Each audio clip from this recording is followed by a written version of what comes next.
Oi pessoal, todo mundo bem? Hoje nós vamos conversar sobre um livro que tem uma escrita muito simples, mas que pode tirar várias dúvidas e é um assunto muito importante. Vamos conversar hoje sobre Sejamos Todos Feministas, da Chimamanda Ngozi Adichie. Vem comigo? Esse livro foi publicado pela Companhia das Letras em 2014, com a tradução da Christina Baum, e ele nasceu através de uma palestra que Chimamanda deu no TEDx Houston, que eu vou deixar aqui para vocês o link para assistir. É muito bacana, tem a opção de colocar a legenda, e eu super recomendo dar uma olhadinha na palestra dela. Olha, esse é um livro muito curtinho, ele tem 64 folhas mais ou menos, mas ele é um livro, digamos assim, introdutório, e tem um tema muito importante, muito interessante, que vem sendo debatido há muitas décadas já, e é muito importante para você poder entender mais ou menos de uma forma, vamos dizer, universal do que ela vai falando. Ela vai compartilhando experiências dela, o que torna tudo muito ainda mais real. Para você ver, né, o livro é pequeno, mas ele me rendeu muitos insights, porque eu percebi que muita coisa do que ela passou como experiência na vida, algumas delas eu passei, algumas delas eu ouvi pessoas, mulheres comentando comigo. É bem interessante para você ver que esse conceito ele é grande, ele é realmente universal.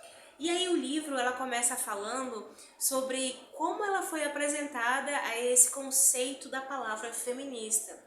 Ela estava numa conversa com um grande amigo de infância, quando ela tinha mais ou menos 14 anos, e eles estavam debatendo sobre um livro de um outro assunto que eles tinham lido, estavam tendo uma conversa, e ela falando do ponto de vista dela e tudo mais, até que em determinado momento ele fala: quer saber de uma coisa? Você é feminista.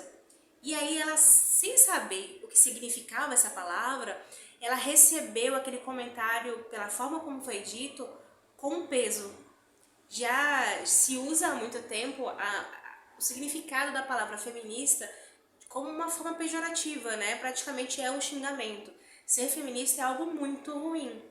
E através desse primeiro contato, que ela vai começando a desenvolver o que significa a palavra feminista, em que circunstâncias você vai vivendo na vida e percebe o porquê de ter existido esse termo, de porquê chegar a nomear atitudes para você entender o que é feminista e, consequentemente, entender o que é machista. E aí, nesse momento, eu vou, só para esclarecer, caso não seja muito claro o que significa a palavra feminista, eu vou dar só uma ideia geral, que é onde eu vou me basear para fazer esse vídeo, tudo bem? Feminismo, ser feminista não significa que você odeia homens, não significa que você quer ser melhor do que homens, não tem nada a ver com isso. Na verdade, o ser considerado feminista abrange muito mais coisas. Tem muito mais a ver com o respeito para que você tem com uma outra pessoa. Então, por exemplo, mulheres que trabalham da mesma forma que os homens, têm o mesmo preparo intelectual, acadêmico, exercendo o mesmo tipo de função e ganhar menos. Eu já passei por isso. Você já passou por isso? Se não, você já comenta aí e me conta. Me conta situações aí que vocês entendem do que significa ser feminismo, para a gente poder aclarar mais as ideias, porque é realmente importante.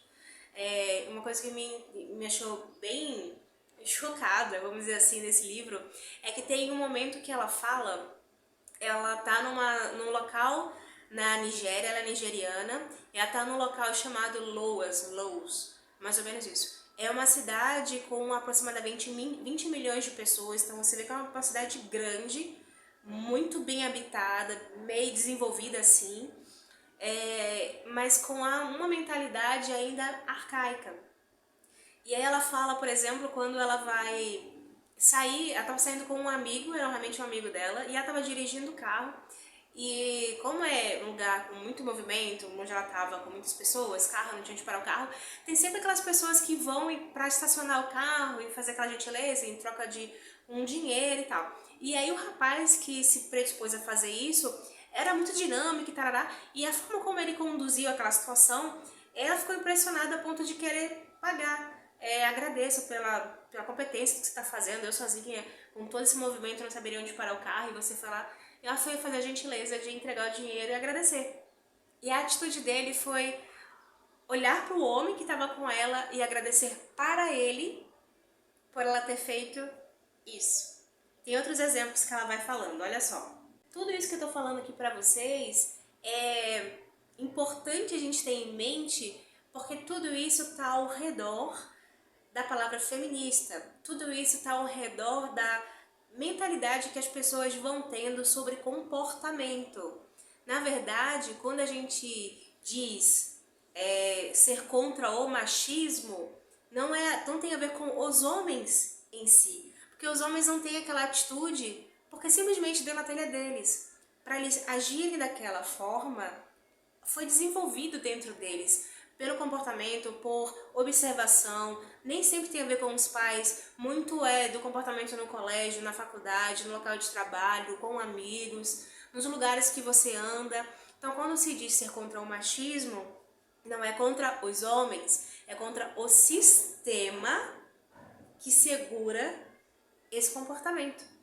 Tanto é que muitas mulheres têm atitudes machistas e são mulheres. Então não é contra a pessoa, é contra todo o sistema que vai desenvolvendo e vai apoiando o comportamento machista. Então veja só, ela lançou um livro, a Chimamanda, a autora desse que a gente está conversando, chamado Hibisco Roxo. E uma das coisas que ela fala aqui nesse livro é que uma colega, quando leu o livro dela e viu as palestras dela e tal, a opinião dela é que as mulheres que são feministas são infelizes no casamento, nos seus relacionamentos. E aí a Chimamanda no livro ela fala, então eu vou ser uma feminista que é feliz nos meus relacionamentos. Aí tem uma outra pessoa, uma professora nigeriana, que diz que ser feminista é uma atitude anti-africana, é completamente diferente das raízes daquela região que ela vive, da parte ancestral de onde ela está vindo. E aí a Chimamanda fala que ela vai ser uma feminista que é feliz nos relacionamentos, que é muito africana, e ela vai fazendo isso, sabe? As pessoas têm uma impressão do que é ser feminista e ser assim. Ela diz, eu sou feminista e você é o oposto disso. Porque não tem a ver com essa atitude, é todo um sistema. E é interessante nesse livro porque ela vai falando experiências do que ela passou. E provavelmente você que está me ouvindo, querida mulher, provavelmente deve ter passado por algumas coisas nesse sentido também. Vou dar uns exemplos, tá? Ela cita um exemplo do colégio, quando ela tinha 9 anos, e a professora havia dito que as melhores notas, a melhor nota, aquele aluno que tivesse a melhor nota, ele seria considerado o monitor de classe. E era uma coisa muito uau, porque ele tinha o poder de poder acompanhar os alunos, se alguém estivesse fazendo alguma baderna, ele tinha um certo poder ali, enfim, ele comandaria aquela situação, né? E a Chimamanda, é uma experiência dela, uma história dela. Ela olhou para aquilo e falou, eu quero ser isso, eu vou estudar e vou me dedicar, e a nota dela foi a maior da sala. Porém, quando finalmente saiu o resultado e ela foi querer reivindicar, a professora olhou para aquela situação e falou, mas isso é só para homens, eu achei que fosse óbvio. Eu não sabia que tinha que deixar claro isso, mas, enfim, isso é uma posição somente para os homens. E ela, engraçado é que ela conta que o segundo colocado, que era o menino, ele tinha uma alma super pacífica, ele não tinha o menor interesse de ser monitor, não era uma coisa que ele queria muito. E aí, desde esse comecinho que ficou marcado na cabeça dela, essa divisão. Se o mérito para você poder ser o monitor naquela sala de aula era a nota, e ela alcançou a maior nota, então por que não? Porque somente os meninos podiam assumir aquela posição. E aí em seguida ela bate num ponto muito interessante, né, que a gente vê muito no dia a dia, que é uma coisa sendo dita várias e várias e várias e várias vezes, por mais que ela seja errada, por mais que ela seja estranha, ela vira algo comum. E por ser comum, as pessoas automaticamente aceitam aquilo como se fosse verdade, quando muitas vezes não é. Um grande exemplo é imaginar que matemática, que física, que a área de exatas é uma área muito mais para homens, quando a parte de humanas dar aula, sabe? Psicologia é uma parte voltada mais para mulheres por causa do comportamento feminino, por causa da inteligência espacial masculina, quando na verdade muito mais disso é o desenvolvimento intelectual pelo estudo. Tem aquela questão de você ter maior aptidão para uma determinada área, mas se você não se dedica a desenvolver essa aptidão, você vai ter o mesmo sucesso de alguém que repetidamente, diariamente, constantemente se dedica para a mesma área. Então isso não tem a ver com gênero feminino, gênero masculino, gênero homem e mulher. Não tem a ver com o tipo de pessoa que fisicamente você é. Tem a ver com a sua dedicação, não é mesmo? E como é que a gente percebe isso na prática? Fazendo a conversação desse livro com a nossa realidade. Se você for numa faculdade, por exemplo, pública ou particular, e entrar numa sala de aula de engenharia elétrica, mecânica, você verifica a quantidade de homens e mulheres que estão na sala de aula. Se você entra num curso para magistério, para dar aula, você vê a quantidade de homens e mulheres. Você entra numa aula de psicologia, numa área de enfermagem, você vê a diferença. De um bom tempo para cá, para algumas áreas eu tô vendo, a gente tem visto mais uma mistura. Mas, por exemplo, a área de engenharia, eu sempre tenho a oportunidade de conversar com alguém que é dessa área de exatas, ciência da computação, você vê lá 30 alunos, 3 mulheres e o restante homem. Por quê? Será que as mulheres realmente não se interessam? Ou será que desde a nossa infância, os brinquedos que a gente tem acesso, as ideias do que a gente vai vendo, do que é separado, não é isso que vai colocando a gente em caixinhas de coisas que talvez esperam da gente? Fica aí algo a se pensar. Agora, outro exemplo chocante que ela dá aqui no livro é quando uma mulher na Nigéria, vou falar Laos, nesse local que ela está descrevendo, ela vai num hotel. É praticamente impossível na mentalidade deles que uma mulher tenha condição financeira de pagar uma estadia no hotel. Então, quando uma mulher entra desacompanhada, o responsável ali na recepção, ele faz uma série de perguntas, porque automaticamente ele já acha que aquela mulher provavelmente é uma prostituta. Porque uma mulher, vou repetir, não tem condições, no ponto de vista deles, não tem uma condição financeira de estar sozinha num hotel. O que diferente acontece com os homens, de forma bem diferente. Porque os homens, tô com a chave, vou entrar, não tem uma série de perguntas. E um outro exemplo que ela dá também é que em restaurantes, bares badalados, ou seja, com pessoas com alguma condição financeira, é muito comum você ver na entrada várias mulheres acompanhadas, tentando fazer uma amizade rápida com os homens também desacompanhados ou não, mas tentando fazer uma amizade rápida para que elas consigam entrar, porque sozinhas elas não podem, porque automaticamente elas serão taxadas de prostitutas aí de luxo, né? É uma mentalidade de que uma mulher não tem condições financeiras de poder ter uma vida comum que gaste, né? Isso me faz lembrar que uma vez eu vi uma entrevista da autora da Chimamanda. Se você não conhece a autora, se você só a viu... Ai, balançou, me perdoe. Se você só a viu assim, eu te aconselho a dar uma googada, dar uma olhada no Google sobre ela. Ela é maravilhosa, ela é linda e ela se veste de forma única, sério.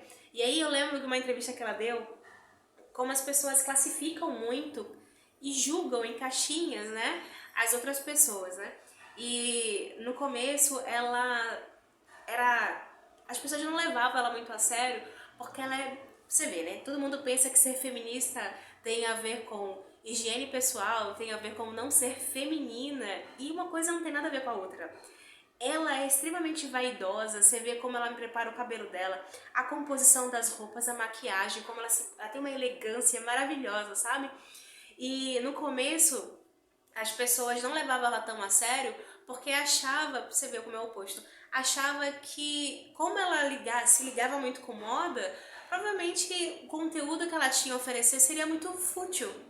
Quando a moda nada mais é do que a sua expressão de si para o mundo, né? Então daí ela já quebra dois conceitos, dois preconceitos sobre você sim é capaz de escrever algo com conteúdo maravilhoso, mesmo você sabendo se vestir maravilhosamente bem, e que feministas são capazes de ser vaidosas se elas quiserem. Tudo tem a ver com isso, se você quiser. E aí aquela coisa de porque você é mulher, você não pode expressar raiva, não pode ficar com ódio, você não pode ser violenta, porque isso são atitudes masculinas e se espera que mulheres sejam simpáticas, carismáticas, boazinhas e gentis e entendam, sejam compreensivas, né? E aí teve um conhecido dela, da Chimamanda, que ao ler os textos dela, ele comentou que ela passa muita raiva nas coisas que ela escrevia, que ele não via necessidade nessa raiva toda e que as pessoas provavelmente se afastariam dela por causa disso. Porque isso não é ele falou exatamente isso, não é uma postura feminina. Quando tem várias coisas que são absurdamente, claramente injustas, que a única reação que uma pessoa normal poderia ter seria raiva. Então, para e pensa. Se você está sendo injustiçado, isso naturalmente vai te provocar raiva, mas as pessoas dizem que para você poder ser aceita, você tem que controlar essa raiva, porque você como mulher não pode senti-la não, você não pode demonstrá-la. O que ela está fazendo com você, essas pessoas? Fazendo você se calar, fazendo você parar, fazendo você guardar e, consequentemente, se você não pode falar, se você não pode demonstrar, como é que você vai lutar contra aquilo pela qual você está sendo injustiçado? Percebe? Por isso que é muito bom conversar sobre isso. Ainda que você discorde de mim, não tem problema. Vamos conversar sobre isso. E se você já viveu situações como essa, vamos conversar também, porque tem muita coisa para ser dito. E tem uma coisa também que ela fala sobre uma amiga dela que trabalhava numa grande empresa e ela assumiu o posto de, vamos dizer assim, chefe de RH.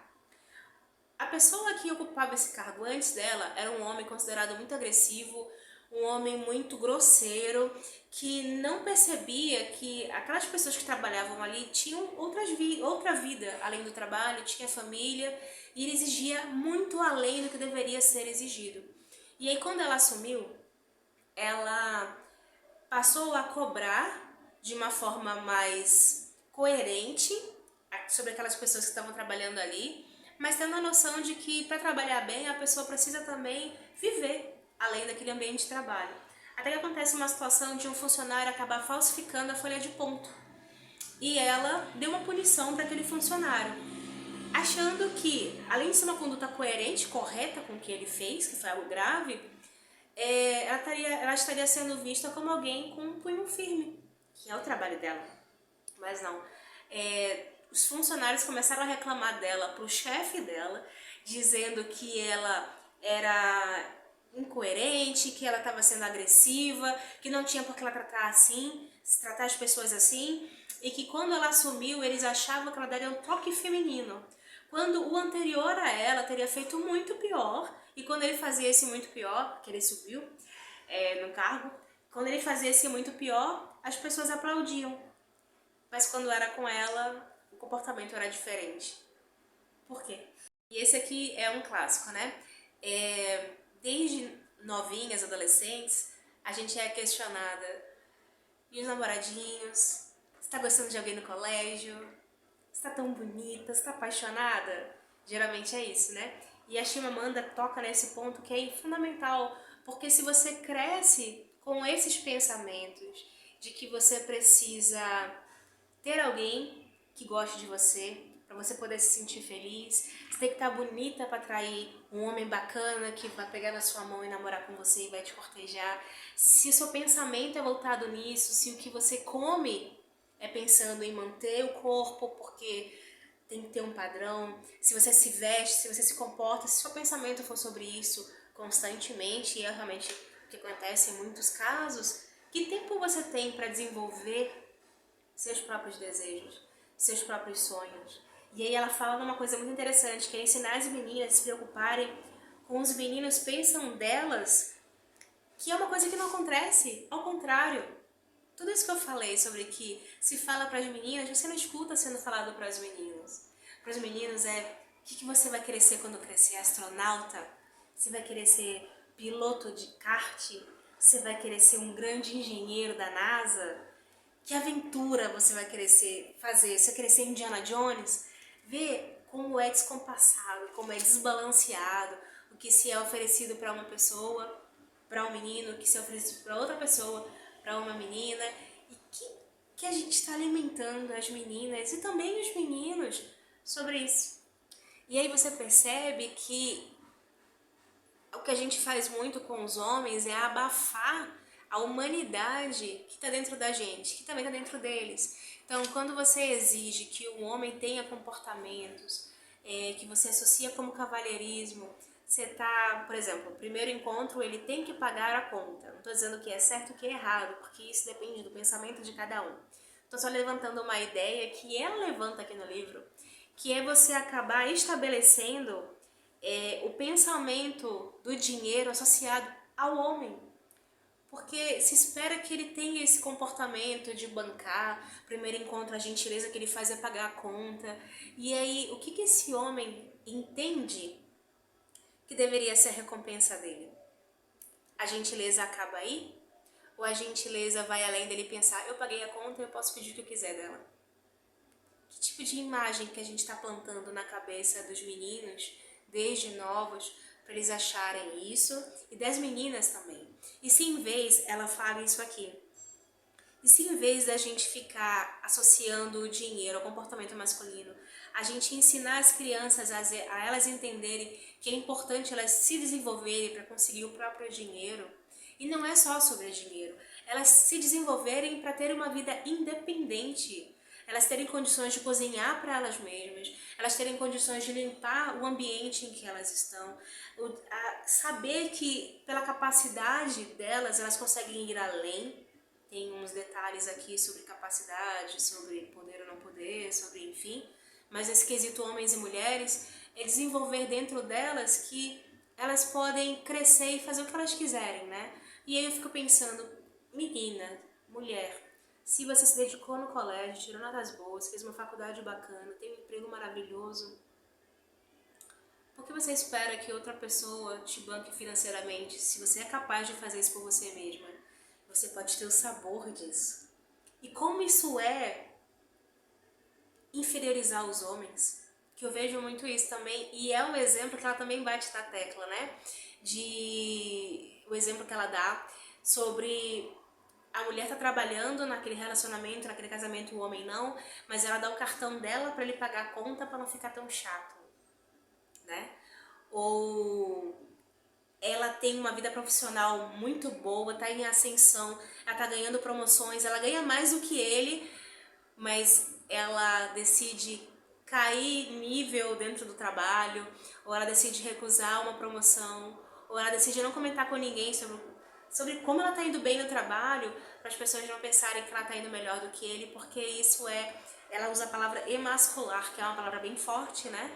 Que é você mais ou menos capar o homem. Porque a gente associa muito forte a ideia financeira sobre os homens, de que o valor deles é eles ganharem mais do que a gente, é eles serem profissionalmente melhor, porque eles têm que bancar o todo, quando na verdade a gente podia fazer uma junção de poder dentro do local de trabalho, dentro de casa e crescer. Essa é a ideia do feminismo. Igualdade. No seu comportamento, se você está vivendo uma vida maravilhosa, está se dedicando no seu trabalho, você tem que ter orgulho disso. Não vergonha. E se você está num relacionamento com alguém que te faz gerar vergonha por isso, tem algo estranho, você não acha? É exatamente sobre isso que o livro fala, de uma forma muito fluida, de uma forma cheia de exemplos do que ela passa. Em nenhum momento aqui ela fala sobre verdade única, verdade universal. E se você não passou por situações que ela descreve aqui, por exemplo, lembre-se que só porque você não passou não quer dizer que elas não existam. Por isso é importante a gente sair da nossa bolha e entender o que outras pessoas falam sobre temas que direta ou indiretamente mexem com a nossa vida.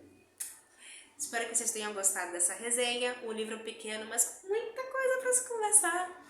Conversem aqui comigo o que vocês têm achado, se vocês leram ou não leram. Menos de 70 páginas, gente. Você lê assim numa viagem de ônibus, você lê assim num horário de almoço, você lê no domingo. Espero que você tenha gostado. Se você concorda ou discorda, conversa aqui comigo. Muito obrigada por ter me acompanhado até o final desse vídeo. Um beijo muito grande, muito carinhoso e até o próximo vídeo.